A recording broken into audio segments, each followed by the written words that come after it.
이런 생각 해보신 적 있으신가요? 내가 살아오면서 지은 잘못들이 언젠가 반드시 나에게 돌아오는 건 아닐까? 왜 나는 착하게 살았는데 이렇게 힘든 일이 생기는 걸까? 저 사람은 나쁜 짓을 하면서도 왜 저렇게 잘 사는 걸까? 살다 보면 이런 의문이 가슴 한켠에 무겁게 쌓일 때가 있습니다. 억울하고 서럽고 때로는 하늘이 원망스럽기도 하지요. 오늘 해안선사께서는 이렇게 말씀하셨습니다. 씨앗은 거짓말을 하지 않느니라. 심은 대로 싹이 트고 가꾼 대로 열매가 맺히는 법이니라. 업보란 무엇인지, 어떻게 작동하는지, 그리고 남은 삶을 어떻게 살아야 하는지. 오늘 이 한 편의 이야기가 여러분 마음속 오랜 의문을 풀어드릴 것입니다. 끝까지 함께 해주세요. 살다 보면 이런 일이 생깁니다. 평생 성실하게 살아온 분이 노년에 큰 병을 얻습니다. 반면 남에게 함부로 대하던 사람이 아무 탈 없이 복을 누리며 삽니다. 이걸 보는 사람들은 속으로 중얼거립니다. 세상은 공평하지 않아. 하늘이 어디 있어? 또 이런 경우도 있습니다. 자식에게 모든 것을 쏟아부었는데 늙어서 외면당하는 부모, 친구를 위해 보증을 섰다가 전 재산을 잃은 분, 한평생 남을 위해 살았는데 정작 자신은 가진 것 하나 없는 노인. 이런 현실 앞에서 사람들은 묻습니다. 업보가 정말 있는 건가요? 있다면 왜 이렇게 불공평한 건가요? 바로 이 질문 때문에 수많은 사람들이 삶을 원망하고 하늘을 탓하며 결국 마음의 평화를 잃어버립니다. 그러나 해안선사는 말씀하셨습니다. 업보를 모르면 삶이 억울하고 업보를 알면 삶이 감사해지느니라. 업보는 벌이 아닙니다. 업보는 법칙입니다. 하늘이 내리는 심판이 아니라 우주가 작동하는 원리입니다. 이 원리를 제대로 이해하는 사람은 더 이상 세상을 원망하지 않습니다. 오히려 남은 삶을 어떻게 살아야 할지 명확히 알게 됩니다. 오늘 해안선사와 제자 도명의 이야기를 통해 업보의 진정한 의미를 함께 살펴보겠습니다. 때는 조선 중엽, 강원도 깊은 산속 작은 암자였습니다. 가을바람이 단풍잎을 흔들고 처마 끝 풍경이 낮게 울리던 저녁 무렵이었습니다. 제자 도명이 법당 앞마당에 무릎을 꿇고 오래도록 움직이지 않았습니다. 눈가가 붉어져 있었고 두 손이 가볍게 떨리고 있었습니다. 해안선사께서 차를 끓이다 말고 조용히 다가오셨습니다. 도명아, 무슨 일이 있느냐? 제자는 한참 동안 입을 열지 못했습니다. 그러다 겨우 말문을 열었습니다. 스승님, 저는 요즘 너무 혼란스럽습니다. 며칠 전 마을에 다녀왔더니 이웃집 홀어머니께서 돌아가셨다 합니다. 그분은 평생 남의 밥상부터 챙기며 사신 분이었습니다. 당신은 드시지 않으면서도 굶는 이웃에게 먹을 것을 나눠주셨지요. 그런데 마지막은 아무도 없는 빈 방에서 혼자 숨을 거두셨다 합니다. 도명의 목소리가 잠겼습니다. 반면에 마을 아래 장터 거간꾼은 평생 남을 속이고 이득을 챙겼는데 지금도 자식 복 누리며 건강하게 살고 있습니다. 스승님, 이게 어찌 된 일입니까? 착하게 살면 복을 받는다 하지 않았습니까? 업보가 정말 있다면 왜 세상은 이토록 불공평한 것입니까? 눈물이 두 뺨을 타고 흘렀습니다. 잠시 침묵이 흘렀습니다. 바람 한 줄기가 암자 처마를 스치고 지나갔습니다. 해안선사는 도명의 어깨를 가만히 보시더니 천천히 입을 여셨습니다. 도명아, 젖들 앞 감나무를 보아라. 도명이 고개를 들었습니다. 가을빛에 붉게 물든 감이 주렁주렁 달려 있었습니다. 저 감나무는 올봄에 씨를 뿌린 것이냐? 아닙니다, 스승님. 제가 어렸을 때부터 저 자리에 있었습니다. 그러하다. 저 나무는 수십 년 전에 누군가 심었느니라. 그 사람은 지금 저 열매를 보지 못할 수도 있다. 하지만 열매는 맺혔느니라. 업보란 바로 그런 것이다. 도명이 눈을 깜빡였습니다. 스승님, 그렇다면 저 홀어머니의 선한 삶은 열매를 맺지 못한 것입니까? 그렇지 않느니라.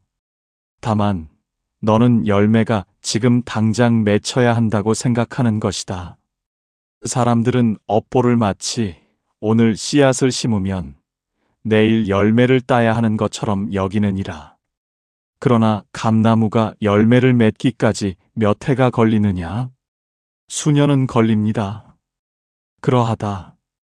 업보는 지금 이 생만의 일이 아니니라. 우리가 보는 것은 강물의 한 구간에 불과하다. 강은 산 꼭대기에서 시작하여 바다에 이르느니라. 그 전체를 보지 못하고 지금 눈앞의 물결만 보고 강이 불공평하다 말할 수 있겠느냐? 도명이 천천히 고개를 끄덕였습니다. 그렇다면 스승님, 업보는 반드시 다음 생에 이어지는 것입니까? 해안선사가 잠시 눈을 감으셨습니다. 새들의 지저귀이 멀리서 들려왔습니다. 도명아, 업보에는 두 가지 흐름이 있느니라. 하나는 눈에 보이는 흐름이요. 하나는 눈에 보이지 않는 흐름이다.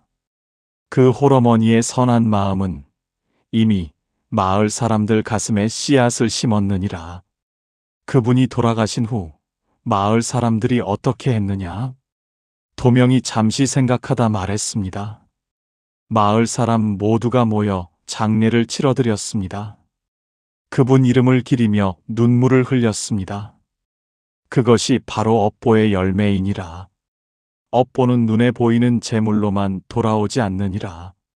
사람의 마음 속에 뿌리 내리고 기억 속에 살아 숨쉬며 그 온기가 다시 세상으로 퍼지느니라.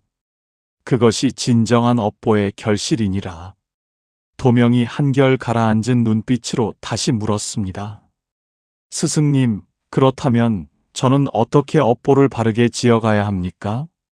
착하게 살면 된다는 것은 알겠는데 구체적으로 어떻게 해야 합니까? 해안선사께서 빙긋 웃으셨습니다. 어떤 사람은 업보를 두려움으로 대하느니라. 벌 받을까 겁이 나서 착하게 사는 것이다.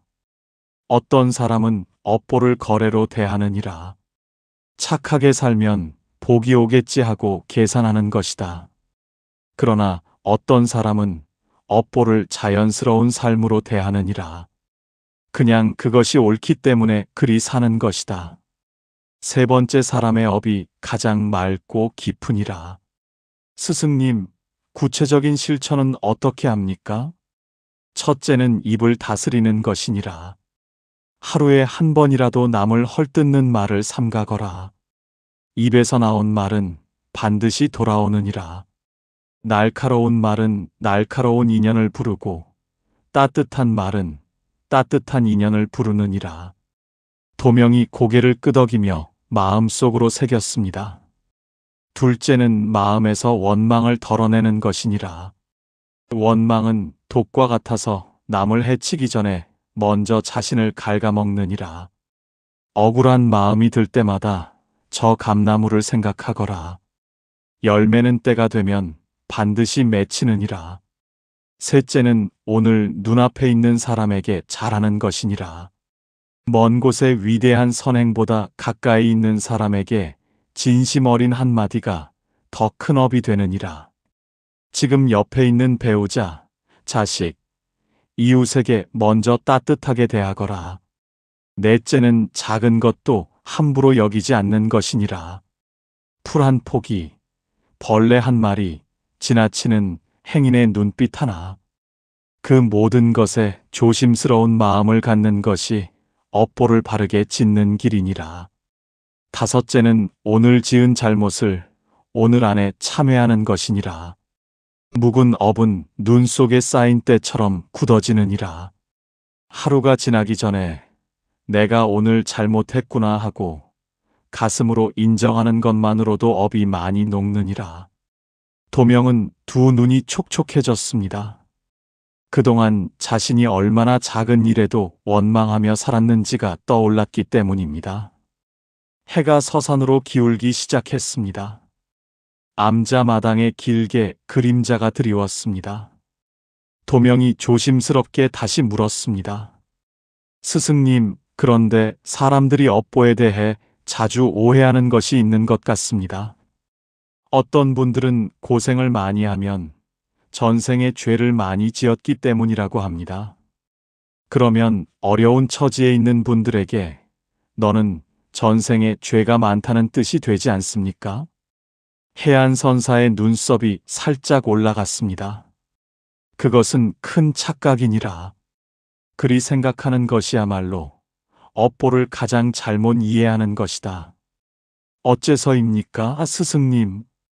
도명아, 비가 온다 하자.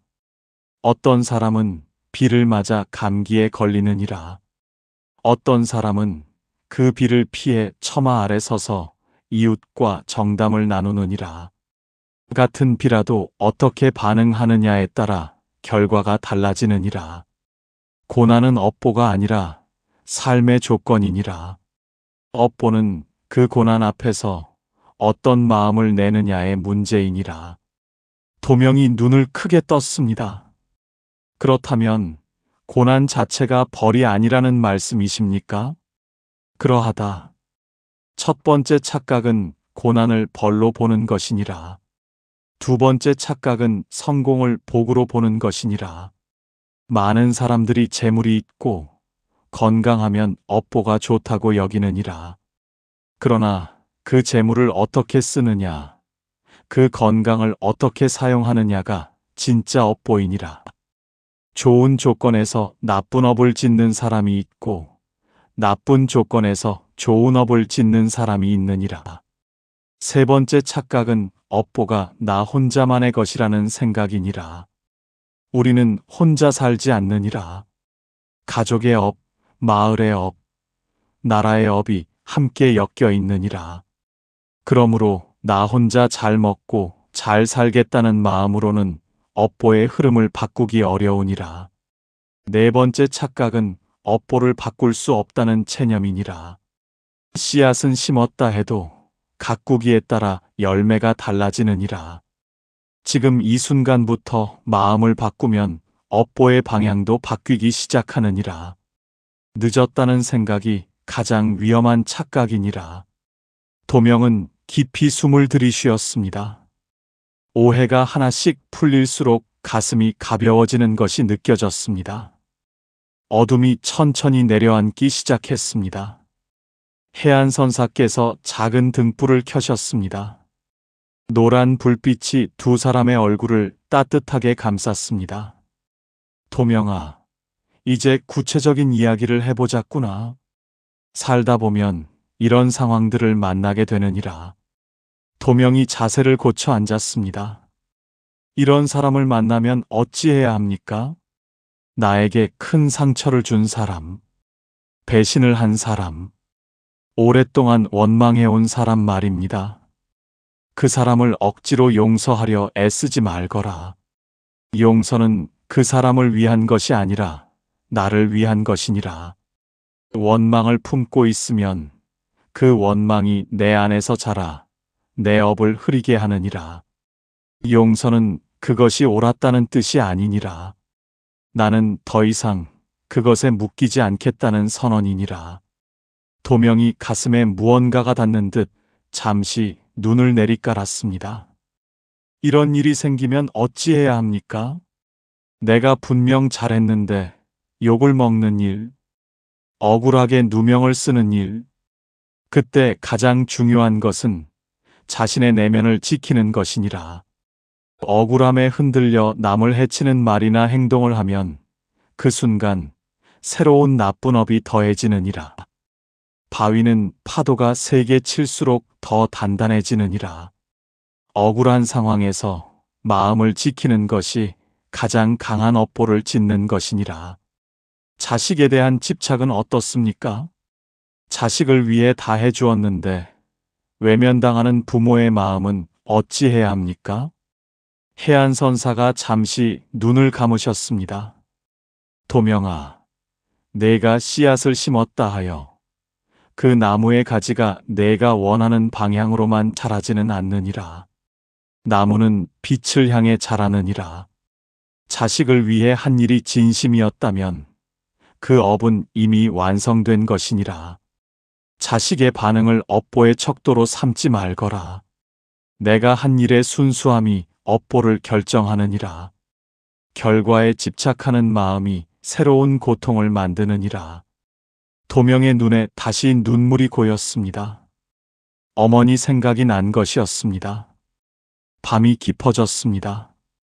하늘에는 별이 총총히 박혔습니다. 등불 하나가 두 사람 사이를 밝히고 있었습니다. 한참 침묵이 흐른 후 해안선사께서 천천히 입을 여셨습니다.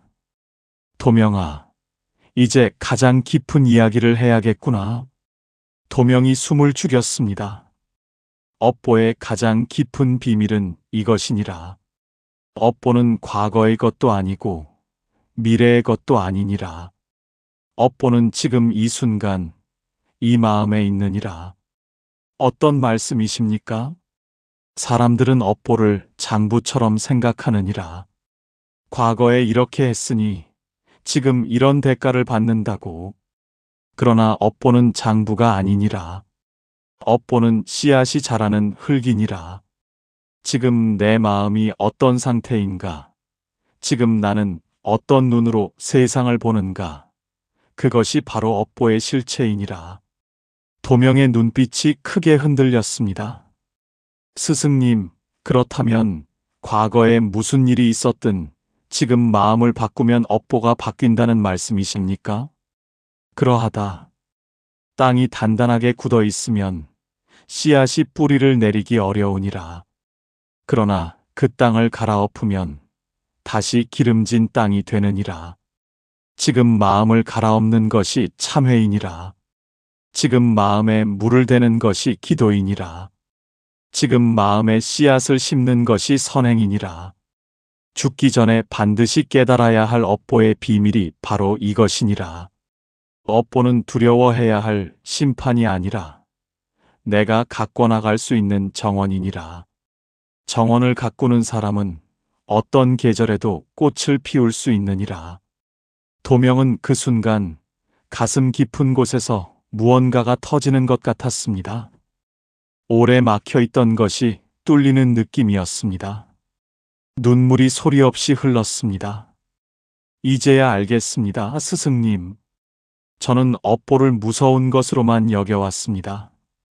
그래서 늘 겁이 났습니다. 과거의 잘못이 발목을 잡을까봐. 그런데 지금 이 순간부터가 시작이었군요. 해안선사께서 깊이 미소 지으셨습니다. 그러하다. 지금 이 눈물도 하나의 씨앗이니라. 도명이 조용히 물었습니다. 스승님, 이제 어떻게 살아가야 합니까? 매일의 삶에서 구체적으로 무엇을 해야 합니까? 해안선사께서 등불을 한번 바라보시고는 말씀하셨습니다. 아침에 눈을 뜨면 하루 5분만 이렇게 하거라. 오늘 하루 누군가에게 해가 되는 말은 하지 않겠다고 마음속으로 다짐하거라. 특별한 것이 아니니라. 그저 그 다짐 하나가 하루의 업보를 맑게 하느니라. 낮에는 눈앞에 있는 사람에게 집중하거라. 스쳐 지나가는 인연이라도 진심으로 대하거라.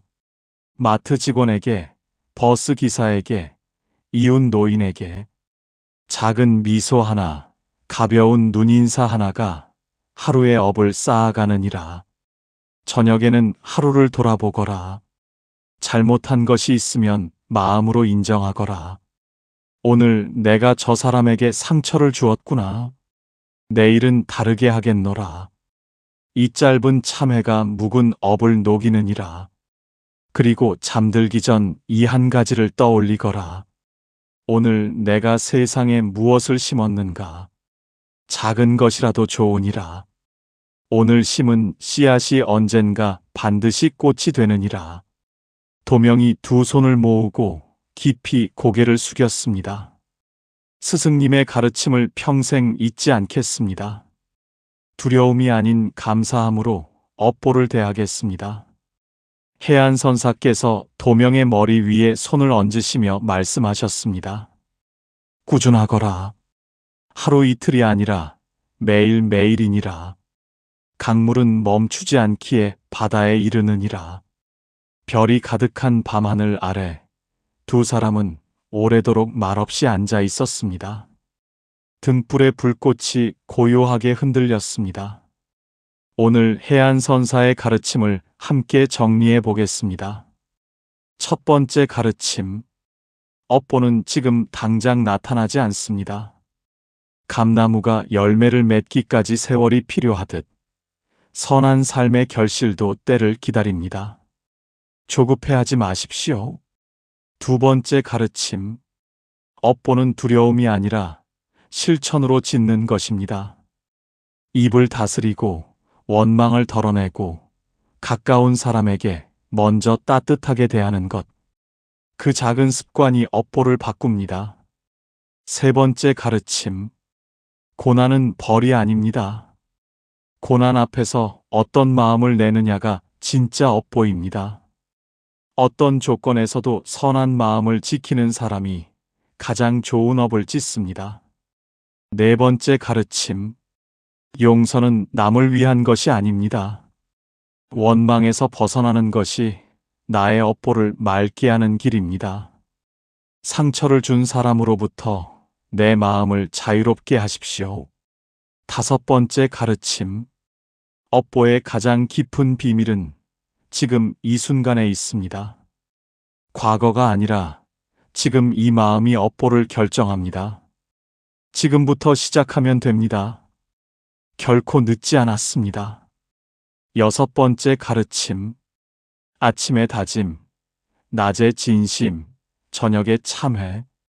이 세 가지가 매일매일의 업보를 가꾸는 정원사의 일입니다.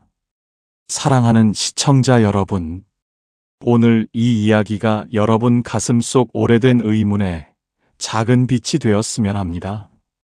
억울한 일이 있으셨나요? 착하게 살았는데 왜 이러냐 싶으셨나요? 과거의 잘못이 발목을 잡는 것 같아 두려우셨나요?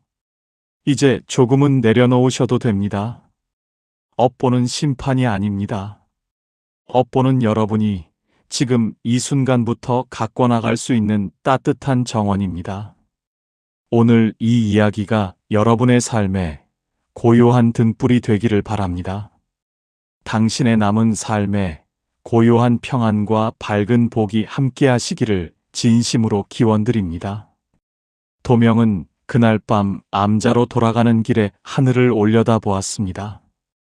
별이 어느 때보다 밝게 빛나고 있었습니다. 가슴이 가벼웠습니다. 발걸음이 달랐습니다. 여러분도 오늘 밤 하늘을 한번 올려다 보십시오.